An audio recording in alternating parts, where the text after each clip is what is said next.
tsaikony taloha do mifandimbiany ratsy sy miso ao ny faorina tsy azoko ny fonana na niriko atrany ny ahitana fiononana amino ankehitriny ny fisainako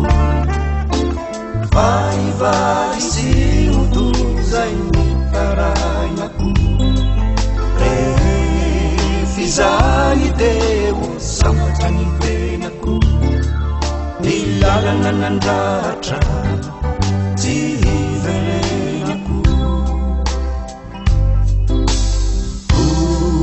amino ankehitriny ny fisainako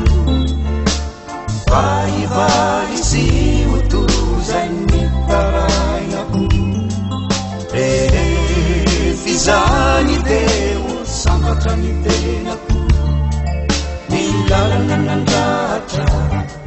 tsy hiverenako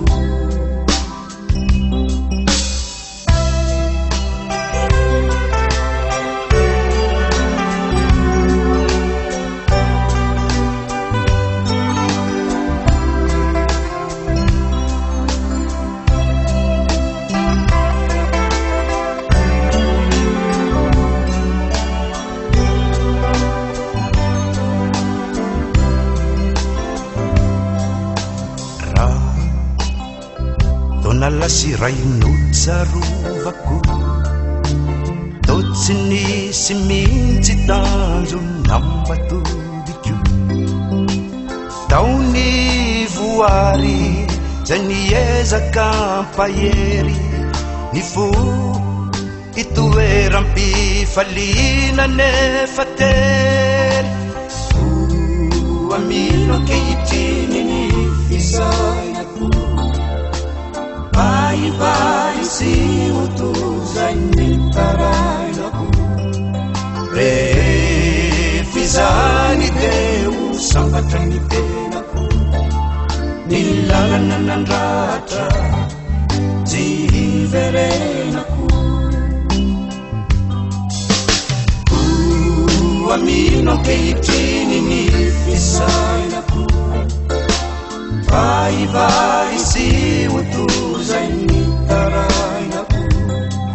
rehefa izany deo sambatra ny tenako ny lalana nandratra tsy hiverenako